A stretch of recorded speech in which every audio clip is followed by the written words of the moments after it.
Look around any crowded meeting room. Most people are caught in a trap called the social validation loop. They talk to avoid awkwardness, to seek approval, or simply to fill the empty space with constant noise. But if you watch closely, you will notice a psychological pattern. The person commanding the most respect is rarely the loudest. In fact, the most powerful individual in the room is usually the one who speaks the least. To understand how they achieve this, we need to look at the strategic silence framework. This is a 4-step system designed to use calculated quietness to extract hidden information and secure authority in any interaction.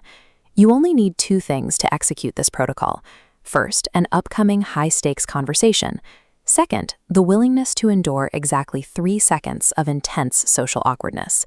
Once you master these steps, silence stops being a social vulnerability. It becomes a precise, offensive tool for communication. Let's break down how it works. Step 1 is pre-meeting isolation. Look at this split screen. On the left, a deliberate 5-minute period of complete quiet before conversation. On the right, we see the immediate result, an active, highly engaged frontal lobe.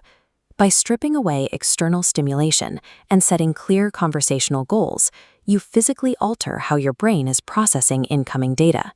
Historically, highly intelligent individuals deliberately sought out extreme isolation.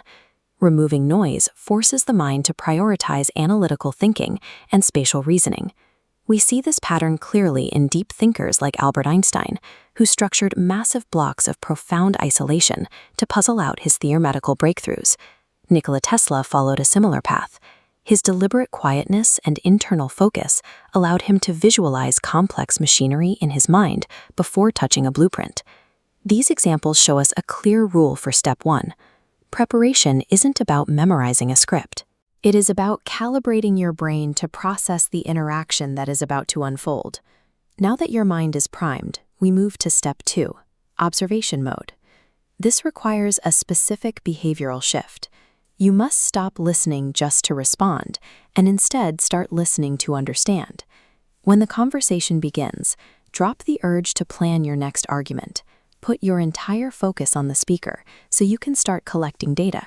You are hunting for specific, nonverbal cues. Watch for subtle shifts in their vocal tone, micro-expressions flashing across their face, and buried emotional tells that contradict their calm exterior.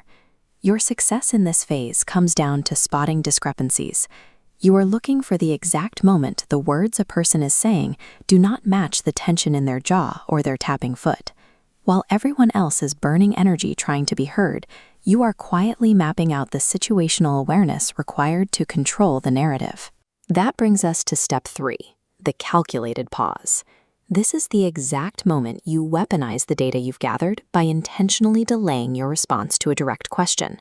When it is your turn to speak, keep your mouth closed. Maintain steady eye contact and mentally count to 3. The human brain despises uncertainty. When a conversation suddenly stops, people feel a massive spike of anxiety caused by the dead air. Look at this countdown. By holding your silence for 3, 2, 1, you create immense psychological pressure. Right at the end of that 3rd second, the pressure peaks. Your counterpart breaks emotional control, rushing to speak, filling the void. There is a critical trap here.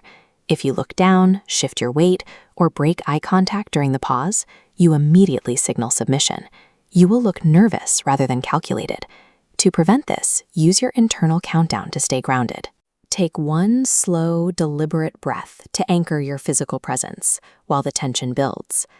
The calculated pause works because it forces the other person's social anxiety to do heavy lifting. They end up negotiating against themselves or accidentally dropping secrets they meant to keep hidden. Finally, we reach step 4, quiet confidence. You've held the tension. Now you break your silence. When delivering your response, keep your physical movements strictly minimal. Keep your emotional state completely neutral. State your point clearly and stop. Do not over-explain your reasoning, and never defensively justify the statements you just made. This comparison layout shows why this works. By revealing less information and less emotion, you become inherently unpredictable to the rest of the group. Group psychology naturally favors the unknown. People automatically project mystery, high intelligence, and strong influence onto individuals who remain calm and hard to read. Contrast this with loud communicators. Those who constantly interrupt and seek attention are usually broadcasting their need for external validation to feel secure. True confidence doesn't need to shout to be recognized.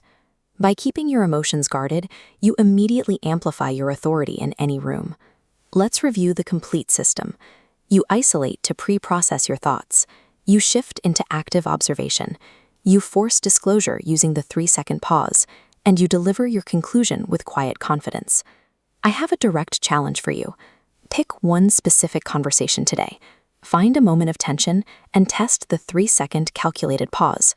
Watch closely how fast the other person rushes to fill that empty space. Take note of what extra details they reveal when the awkwardness hits them.